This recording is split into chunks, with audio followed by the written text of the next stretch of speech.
Hello. So, Amanda, did you want to start with anything?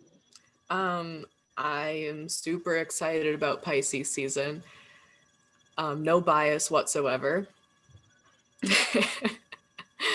um, I do think we have some good stuff coming. Just the vibe I'm getting is things are going to start picking up for the better.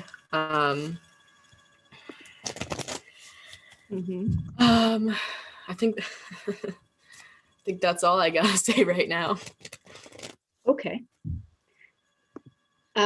Yeah. So what we're working with astrologically right now, everybody's working with this to some degree or another, is we have two planets that are in a very challenging aspect to one another. So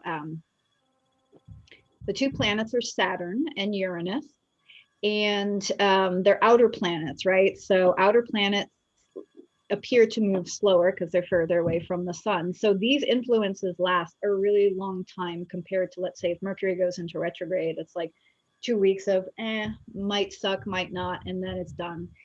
But this particular aspect is exact right now because astrology works with degrees, right? So when planets or objects are very close in degree, then they become in closer relationship with one another. Sometimes the relationships are really good and fun and easygoing, and sometimes they're full of conflict, and sometimes they're a little bit of both.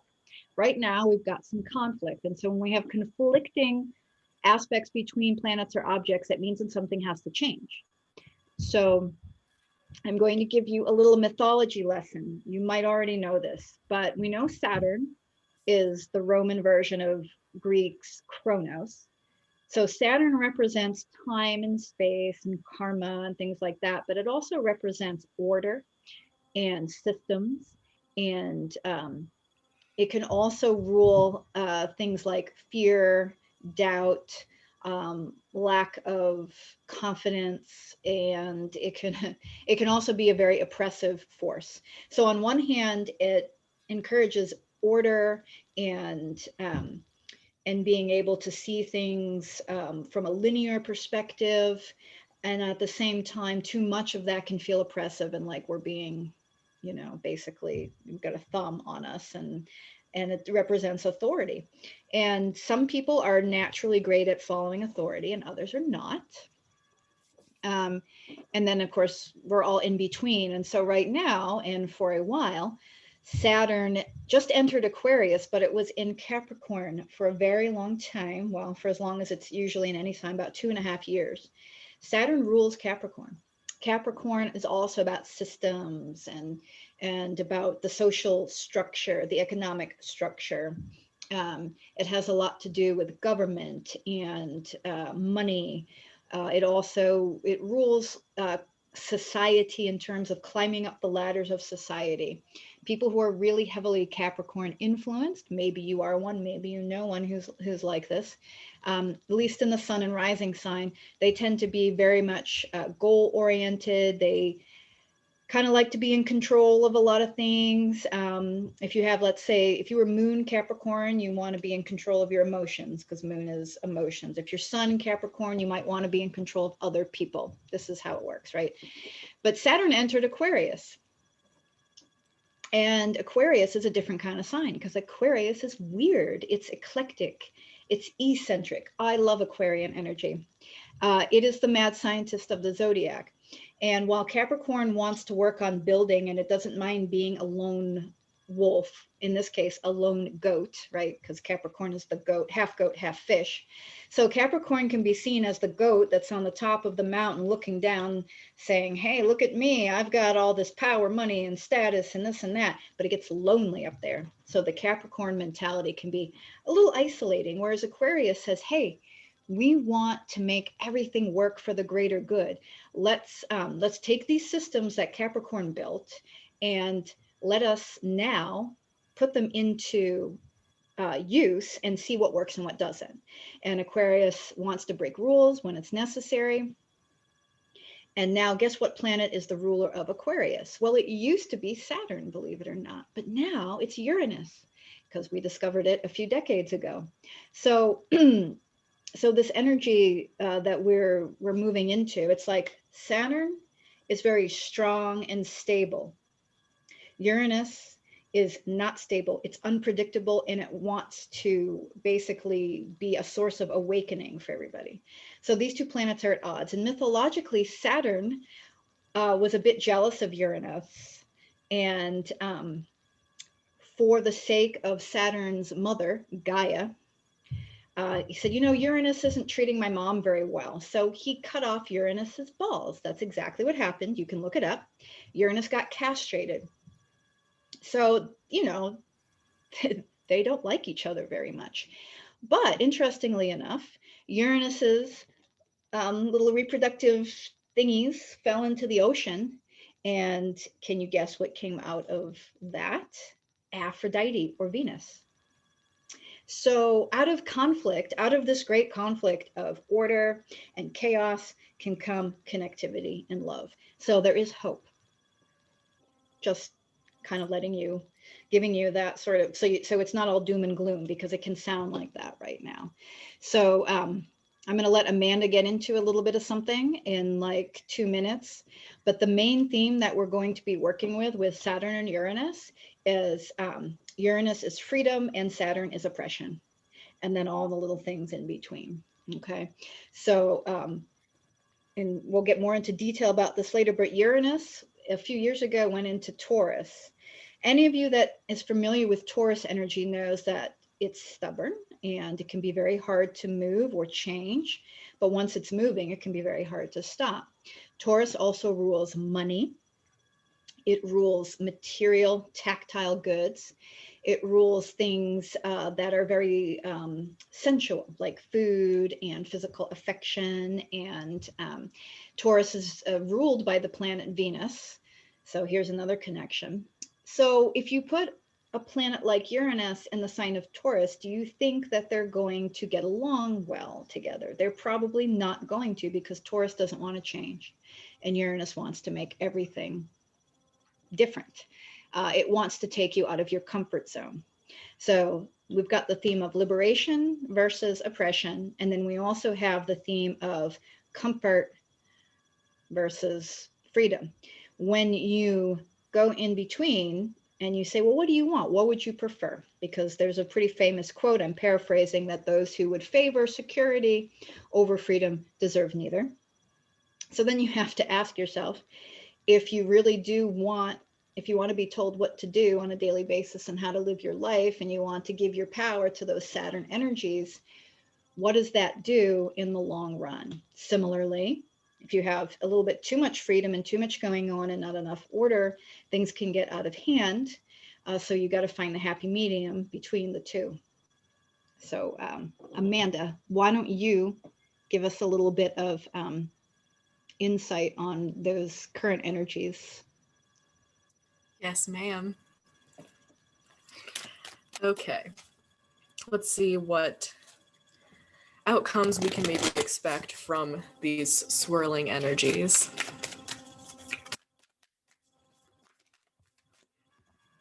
Yep. Emotional, which, I mean, that can happen anytime we have the push and pull of opposites, as was mentioned. And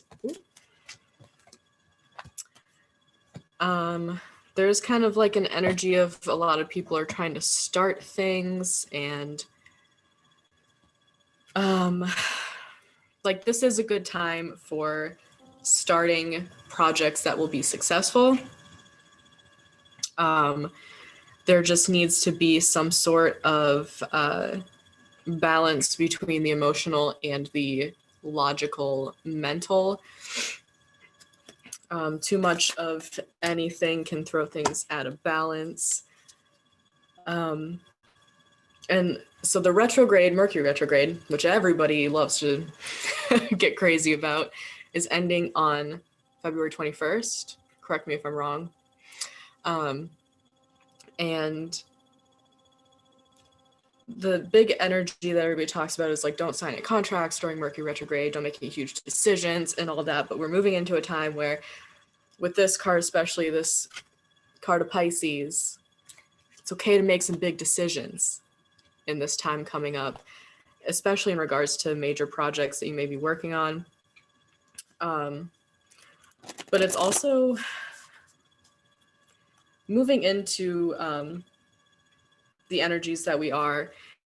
It is more emotional, so you're going to get good emotions and bad emotions coming up. It's going to be really important to pay attention to both and release any of the negativity and emotional processes that just don't serve you anymore. It's also good to be compassionate with others during this time, because I feel that a lot of people are getting more into a self-focused type of energy and really working on themselves and working on career and school and just building a foundation for a future. And that can relay as selfish or self-centered to other people. So that's something to be aware of as well. And not to say like don't focus on yourself, don't work on yourself, but don't forget that other people exist. And also finding compassion for yourself. As I pull the card that says loving compassion, just a little emphasis on that. Yeah, so this is a big time for stepping through obstacles and starting something new. And kind of, I'm like here, like embracing the emotions that do come up and everything like that. And while you may be going through a process that is more logical and tangible, embrace and nurture the emotions that come up during that process as well.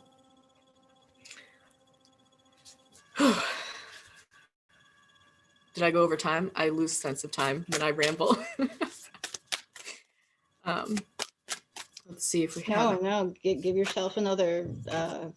I had 5 minutes. You give yourself another couple minutes if you want. Sick. All right. Gosh, I'm just getting this very like harmonious. Things are really going to start working out, I think, because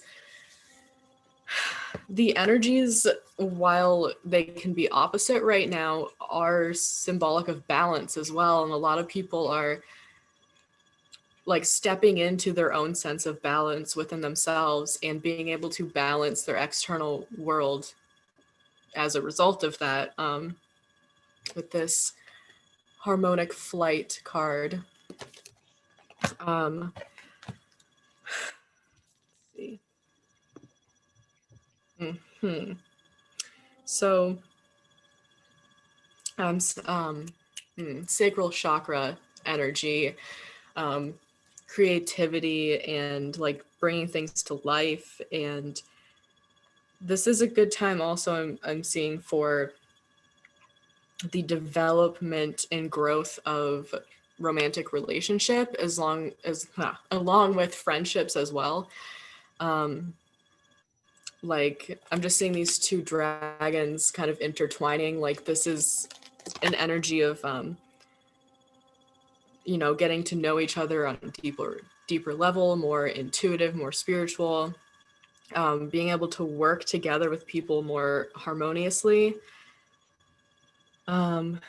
asking for assistance in your endeavors could really be beneficial and successful at this time as well. Yes, this is like a very in tune with the universe, in tune with yourself type of feel, and just becoming more like intertwined with energies and harnessing them and using them for the better and to move things forward. So like manifesting and meditation, and if you're into that kind of stuff. But man, that just, it feels really successful, and like energies are moving forward and things are getting very good and just like prosperous energy. Was that a few minutes? Excellent. Yeah, it's okay. Fine. I don't need to be talking all the time.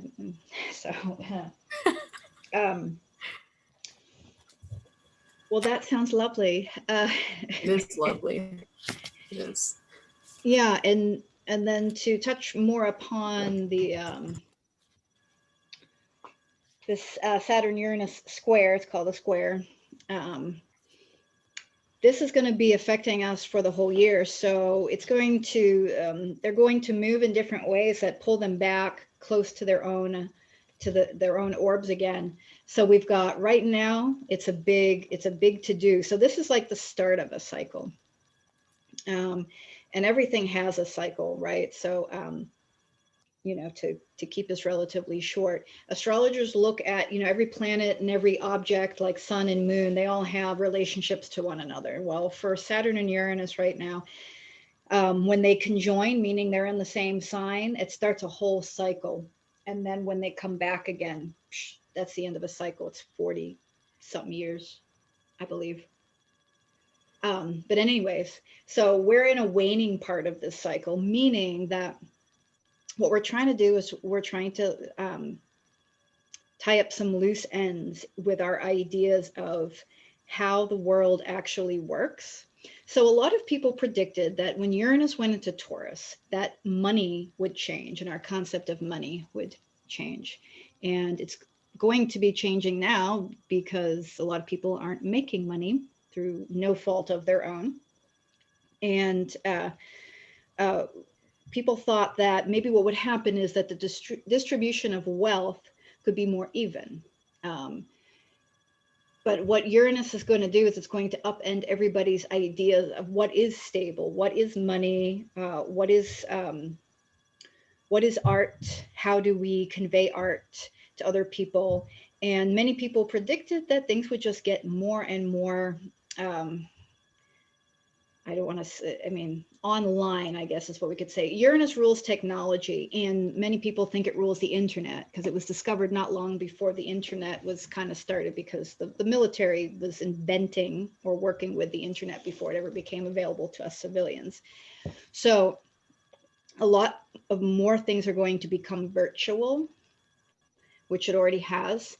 But there's a lesson there's a lesson here because Taurus still wants people to be connected physically. So there needs to be a balance. And what a lot of people are calling, a lot of astrologers are calling for with this is, and then Amanda did touch upon this, people are becoming very entrenched in their own ideas as if their ideas are their identity. And we kind of have to stop this bullshit, because what's going on, like if you looked at a map of the sky right now, you would see a whole bunch of planets like in one area. Things are very, very concentrated in one area right now. We have a ton of planets in Aquarius. The ones that aren't there are in Taurus. And that's about it. I think we deviate by like 2, because the sun and Neptune are both in Pisces. That's it. Everything is Aquarius and Taurus right now. That's a very intense energy. It's fixed energy. So it can be very stubborn and it can be very immovable. And this is why you may or may not be noticing that a lot of people are just stubborn and immovable. They think they know what they know, and there's no room for other people's opinions. There's no room for further research. There's no room for the idea that maybe your carefully constructed reality is just that, your reality, right? So this is where we come to the culmination of what planet is more powerful and what will win out. And the answer to that is not Saturn. Saturn will not win out. Uranus is bigger, it's more powerful, it moves slower, and it will be in Taurus a lot longer than Saturn will be in Aquarius. So we have to keep in mind that Uranus is going to keep shaking up our foundations for a while. Taurus, earth sign, foundations.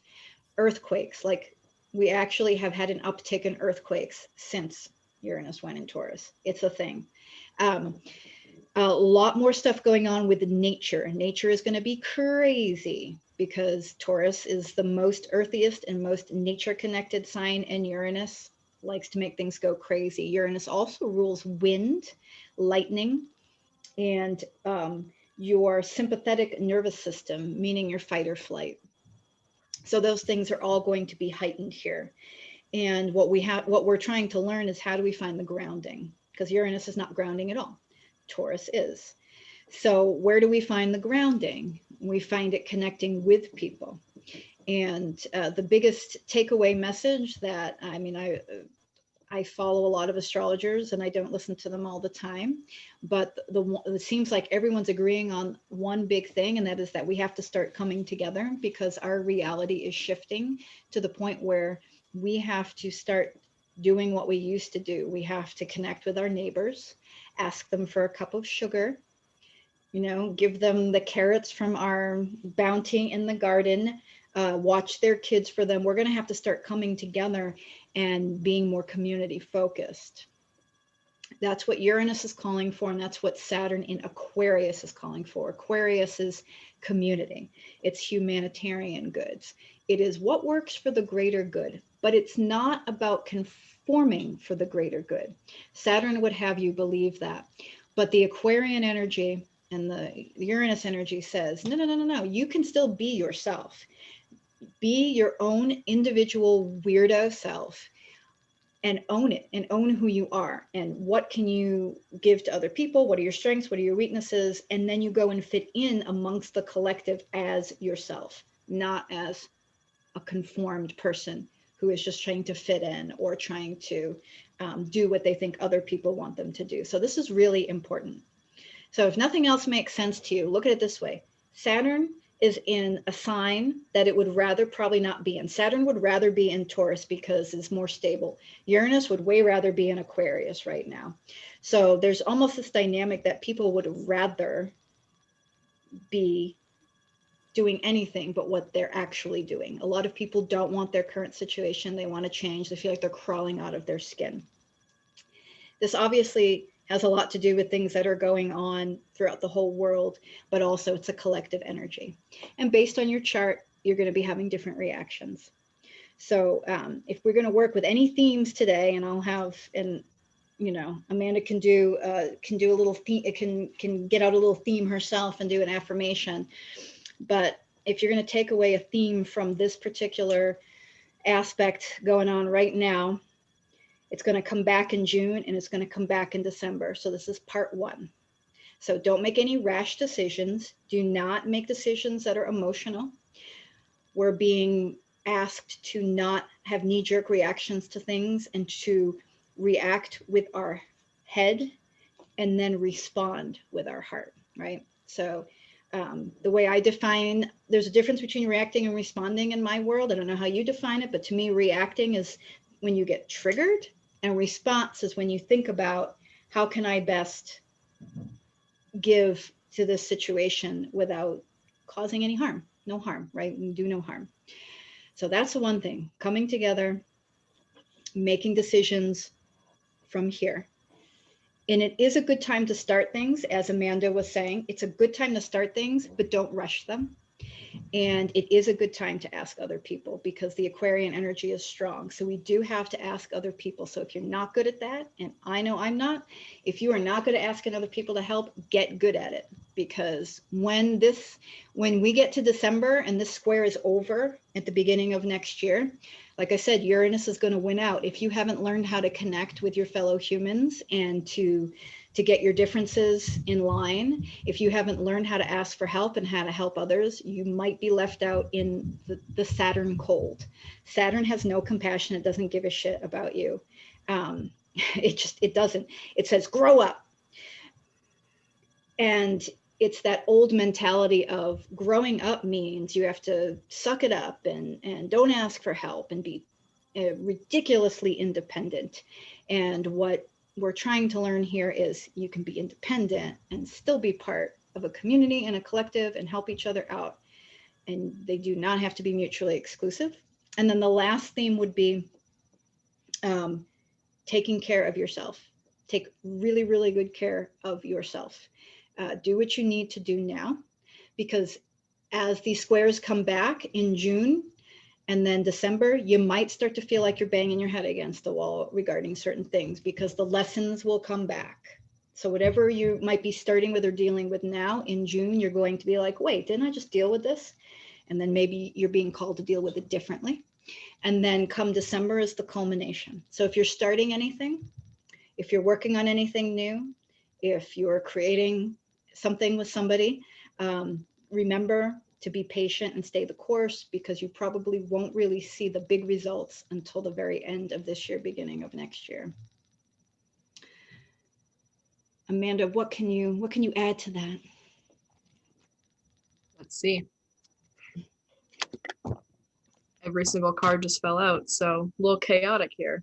Oh, geez. A lot going on. Pick all of them back up. Okay. And also, while you're shuffling, I just wanted to let everybody know that come the 26th of February, that's next Friday, I think, Venus will be in Pisces. And that starts Venus is exalted in Pisces, for one thing. So as we get to the end of next week, energies are going to start to dissipate a bit. We'll have the sun in Pisces, Venus is in Pisces, Mercury's out of retrograde, Mars is at the end of Taurus, and we'll have Jupiter is in Aquarius. Jupiter's awesome. He's great. So by the end of next week, if you're feeling that craziness, it should, for most people, dissipate around like next Friday, I'll say. You mean all my problems will be solved by next Friday? All of them. Yes. Well, not the financial ones. Ow. My heart. We're all having financial problems right now. All right. And there is literally nothing in astrology that says that finances are going to get better. Stop it. Don't tell me. They're just going to get more unpredictable. Sorry. Oh. That's why we got to come together. And share money. Share our resources. No, really. Give me your money. Give me all your money. Okay. So definitely big and relating to, there's just a lot of like releasing of outdated thinking and outdated processes that we may have gotten stuck in. There wasn't a lot of time for us to get comfortable in routines and just ways of dealing with difficult situations and things like that are now going to be tested, and things are going to be out of your control that will just kind of like stir up some, discomfort. And like, a man can't just like never get a break. Why can't things just be easy? But definitely a time for reevaluating, like Christina said, your reactions and responses to things, and making adjustments. Yeah. Paradigm shift right here. Air energy. Oh, yeah. And over here on the other side is shine your light. So there's the pull between, I need to change these things, but I need to be my authentic self, which also kind of feels like an air Aquarius energy. So having like trusting and having faith in who you are and what your goals are and the power of your ideas, but be willing to adjust and tweak your thoughts, how you communicate with people in certain situations. And if you find yourself stuck in a cycle with someone of, we just can't get this communication across, we keep running the same problems over and over, then it's obvious to some people, but you need to change how you're handling the situation, how you're approaching it. So there's definitely a lot of release that needs to be done. A lot of personal issues are going to be resolved, I feel, throughout the year, because healing these things isn't quick and easy.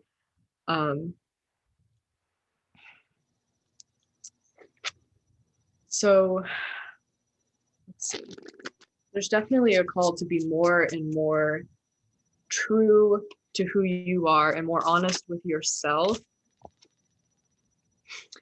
be more receptive to the new and to the change. Everything is changing and energies are getting stronger and stronger as time goes on, and consciousness is evolving higher and higher, and it's hard to keep up with for a lot of people. So you'll see, I mean, like, all this uprising of emotion, and people are calling for change. We see it all the time. People are calling for things to change, and we need to be receptive to that and open to allowing that change to happen in order for our energy as a collective to evolve higher and higher, ultimately to a more peaceful, loving energy. Um,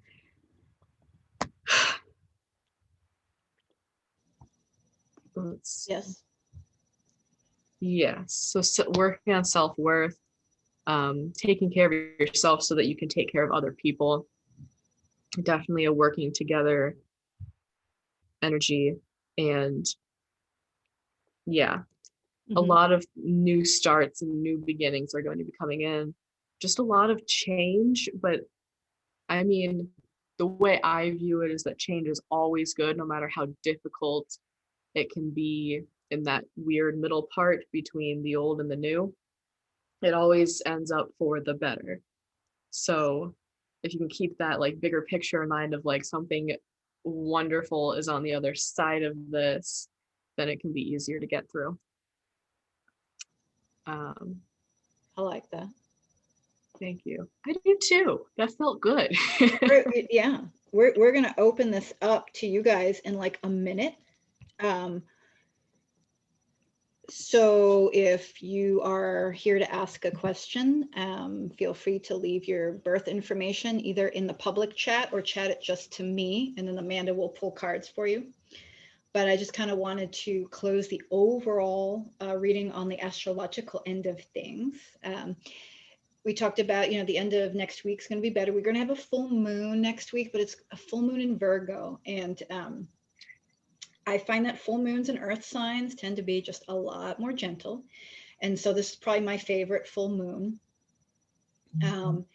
So when we do have this full moon going on, it's actually going to be void of course for a little bit, meaning it doesn't make any connections with any other planets for a little bit. And when that happens, it actually leaves room for some new emotional groundwork to be laid. So let's say you have time, next Saturday and Sunday to maybe do a little bit of meditation, a little bit of spiritual work, a little bit of thinking about your emotional state and your triggers, and what maybe you need to do to work on those and to smooth those out, because Virgo is a very analytical sign, right? So it's a good way to analyze your emotions. So that way, when we get into the second half of Pisces season and Aries season, we're going to have Mars and Gemini. So then things are going to get all airy again. So, it's a good time. So if you have the time to do that next weekend, meditating on the full moon in Virgo, and I'm happy to give you resources or more information on what that means. Please do it. It's a good thing to do for you. It'll be good for your mental health. So beautiful. I just want to say a little piece about the Pisces season. Yes. It's all about emotions and intuition and creativity and feeling and seeing things on a deeper level, which is a beautiful energy to embrace when you can. And so it might be the things that you were seeing to be more logical and tangible, you might be seeing the depth and more deeper reasoning to those things. It's almost like a a warning, as things might be getting emotional soon, but it's also just like a very beautiful energy to embrace during the time. Cool.